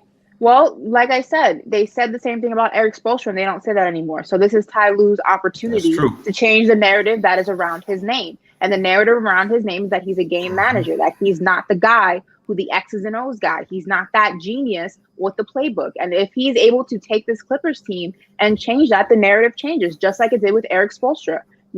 Pat Riley is no longer pulling his strings. He's now the future Hall of Fame coach, who is one of the best coaches in the NBA. And Ty Lue is in the same boat. He has the opportunity. Are you going to go left or are you going to go right? Left is the narrative stays the same. Right is the narrative changes. Though that the only time will tell. And I give Ty. I'm sorry, I didn't mean to cut you off. No, you're fine. I think Ty Lue. We got to give Ty Lue some credit, though. I will say he did pick an incredible, coaching style. I think Chauncey Billups is going to be an incredible addition. I think he's going to take the reins as far as the information that he'll be able to bring. Obviously, he also has chemistry with those players because he was the play-by-play guy with the Clippers. So I think that also goes into play. As well as far as the players actually respecting him as an assistant coach now. And the rest of the coach, Kenny Addison, I think that's going to play into somewhat of a role as far as improving that much like how we saw with the Lakers coaching staff, when everybody was questioning out how you going to put all these guys together with Frank Vogel. We saw how that worked. So I think it's going to be the same questions about the Clippers coaching staff, but I think it can work if they're all on one accord. That's been the Clippers' biggest issue, them not being on one accord. If they can get on that, I think it could provide for some success, but we'll see. Yeah, Tyronn Lue, I just want to say, G, if you ever have a negative word to say about me, G, I'm just going to pull up this footage. I'm like, hey, watch this last 45 minutes, player. Dude. I defended you to the death. I'm sorry. You came and defended him to the death, bro. This is just the way that I feel when guys, because literally they did it to Steve Kerr's first championship. I remember. And I thought it was disrespectful then. And we started the brand right after the Warriors won the first championship. I'm sorry. Actually, I'm sorry. After they lost. You started after or I thought I'm sorry. We started it after Cleveland won that year. So okay, because I started following you guys. Even at that same point in time when Kerr was quote unquote unproven as a coach and everybody disrespected him, I'm like, what are you talking about? Like, well, it's easy to coach Steph Curry and let Steph Curry and Klay Thompson run around. I'm like, are you kidding me? Did you not see what Mark Jackson was doing? But he won games. Winning games don't always mean that you a good coach. And even in terms of managerial stuff, just because you win don't mean your team like you. It really don't. And I didn't have to grow as a manager and as a coach. And I've had to deal with guys that are superstars where I might not necessarily agree with their opinion. But coaching has always been bigger than me and letting them do what they do. That don't mean that I'm letting them just do what they want to, because everybody still need a coach. Even Tom Brady. You the same one that Ashley, where we had this knockdown, drag out argument in a similar fashion about Belichick and Brady. And you told me that they both are in service of each other and they need each other. And you was telling me that Arians ain't the same as Belichick. I agree with you on that. But also at the same token, if they fired him and an offensive coordinator came in and they won championship, hey, maybe Tom knew what he was talking about. That's all. But then again, but also too, but you also got to remember that the guy that got hired after him don't know. Maybe that guy actually might have just been sitting the whole time and saying, "I'm peeping what we doing wrong. This is what we could be doing better." But to that credit though, low key, Arians might be gone by next year. So if he did, using your example, if they did get the offensive coordinator, it would have to be somebody that Tom Brady approves of. That's my whole point. But that don't mean Tom Brady gonna walk over the man, because Tom Brady, I don't believe, walked all over Josh McDaniels. Josh McDaniels. He didn't walk all over Josh McDaniels. He didn't walk all over him. He didn't. All right. He didn't walk all over him. What do you mean? Right. He had his most successful season. I ain't saying nothing, bro. I ain't saying nothing. No, I'm gonna keep that feather in my cap. Who coaching offense? Brady? I'm gonna keep this feather. Like I said, I'm gonna keep this feather in my cap. No, I'm asking you. I'm gonna keep this feather in my cap. Brady? You ain't bait me, TP. You ain't bait me, man. I'm good. Asking. I love you, brother. I'm good. All I will say is this. Is we see what happens with Tom when he don't got that same playbook. That's all I'll say. Y'all go ahead and get y'all final word. Ashley, I'm talking about the same playbook that he had in New England. For real. Come on, Ashley. They have made it known that they are not on the same page offensively. And Bruce is supposed to be a genius. Now, I feel if they told me David Blatt was a genius and I seen him in the NBA and he was, he was even around, I feel you. That man wasn't no genius. They was saying, hey, maybe he can help Kyrie Irving play well. Kyrie Irving ain't LeBron James. LeBron, they brought you here to play with this little kid. Gee, I need a grown man to coach this team. But final thoughts. Go ahead. Talk to the people. Let them know where they can find you at. I can't. You know what? I'm not going. Like Nick, I'm gonna keep that feather in my hat because. Go ahead, y'all. Look, this is what this platform is for. So but that's literally not to. Away, go ahead. Real quick, just to respond to that, is when I sat up here and said, what was it? I want to say 3 weeks ago, Nick. I believe you were here when I said it, and I said that Bill Belichick and Tom Brady are a symbiotic relationship. They both need each other. You said, well, Tom Brady is winning. What's the Patriots record? And I said, okay, but is he performing at the level he was performing not last season? Let's take that out of the equation because there was a lot going on. Is he performing the way he performed with Bill Belichick that he's performing now with Bruce Arians? No, you're winning because you happen to be on a team with a lot better defense, a stronger offense, a healthier offense than you had at least in your last season in New England. So we can't say that him winning is solely on Tom Brady. Tom Brady's numbers this year have not been that great. And you have to look at it because the system is not geared specifically towards Tom Brady. Tom Brady is And I'm not saying he's not the GOAT. Let's not say he's not the GOAT. He is the Call us being GOAT. a system QB. Go ahead, I'm not. say it. I'm Peyton saying was too, though. Peyton was for his last 2 he years. is I agree. he I is a love Peyton, system but Peyton was for his QB. last Let's 2 be years. honest. And if you take Bill Belichick out of the equation, would he be the same quarterback with the same amount of rings, the same amount of accolades as he has now? That is the main question. And we're starting to see what the two of them look like without each other. That was only my point. Not that one's more important. I simply said that they are a symbiotic relationship. They need each other. Now we're seeing what happens when they don't have each other. And that's always been my point. And yes, Tom Brady is winning. I will but say this. he's not We had winning that the argument Tom a Brady month way. ago. Actually, we had that argument a month ago. Say my favorite, I will only say it's been a month of time. And my man Tom ain't been looking that good. G. Thank you. I got him my on man, my fantasy man. team. That's because my man is I got him on my old. fantasy team. Thank you. My man is old. I got him on my fantasy team, and he ain't been looking that good. Tom is that AARP. I said that like 4 weeks ago when it was a little different. Tom is like 4 weeks AARP ago. for real. Just say I said it like I will say this. He still got like about 8 weeks of football left in him, hopefully, or 6 weeks of football left in him, hopefully. Hopefully it ain't 2 more left. But I will say I did say that about 4 games ago, so I will give you credit for that. I will give you credit for that, Ashley. Thank you. It was about 4. About 4 weeks ago. I know a thing or two about football. What can I say? I damn near might not 3 or even been 4, a daddy right? when we had. Actually, couple low-key, I things. might not even been a daddy when we had that argument. So give me a little. My bad. Okay. No, but I'm just messing with y'all. Thank y'all, man. I love both of you all. I respect you all. Obviously, man, I love both of y'all. it's all enough to be able to good. yell, scream at each other, of course. Thank you, Nick. I'm sure this episode will do numbers. I'm sure the comments have been going crazy. I'm sure they've called me or whatever because that's what y'all tune in for. But I appreciate it. Shout out to Tyronn Lue. Don't let me down, G. Don't let me down, bro. Do not let me down, G. Right, for real. You are the baton waver. I honestly don't think he's gonna let me waver. down, though. I really don't think he's gonna let me down. I think if their biggest problem was not having a guy that make adjustments, like I said, the reason why I will never give LeBron all the credit is because T. Lue made adjustments. But thank you, Nick and Ashley. I appreciate you both. Go ahead, tell the people where they can find you at. You guys can follow me at Ash Nicole Moss on Instagram and on Twitter. And make sure you guys keep a lookout for all of my NBA content coming your way very, very soon. Matter in 2 weeks or so when the season kicks off.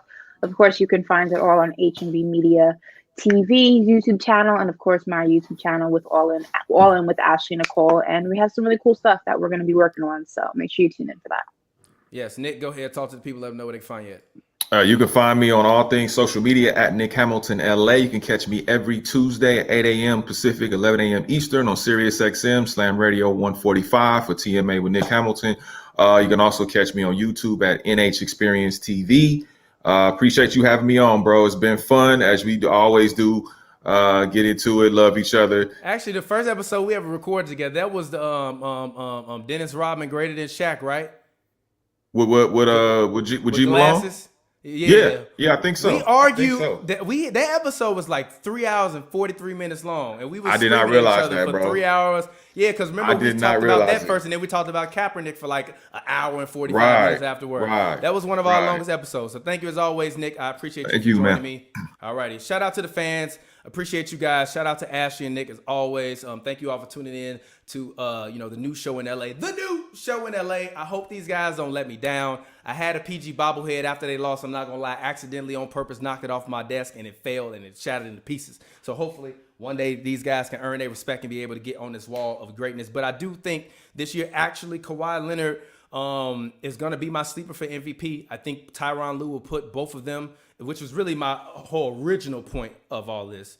We'll put Kawhi and PG in a similar situation as to which he put, LeBron James and Kyrie Irving in terms of the isolations, the pick and rolls, the being able to have shooters on the wings and get those shooters open and being able to allow those guys to do a lot more of drive and kick versus what they were doing a lot last year, which was more of like pin downs and coming off of screens trying to get the ball for Kawhi in mid-range and for PG for three-point shots. So I do think that this team will be a completely different team. I think that this coaching staff is actually a great coaching staff. I really, really like Kenny Atkinson. I really, really like Chauncey Billups. And I really, really like Tyronn Lue, man. Tyronn Lue, even last year, was a guy that when I went to Clippers practices, I saw him all the time laughing, joking, and cursing with all of the players.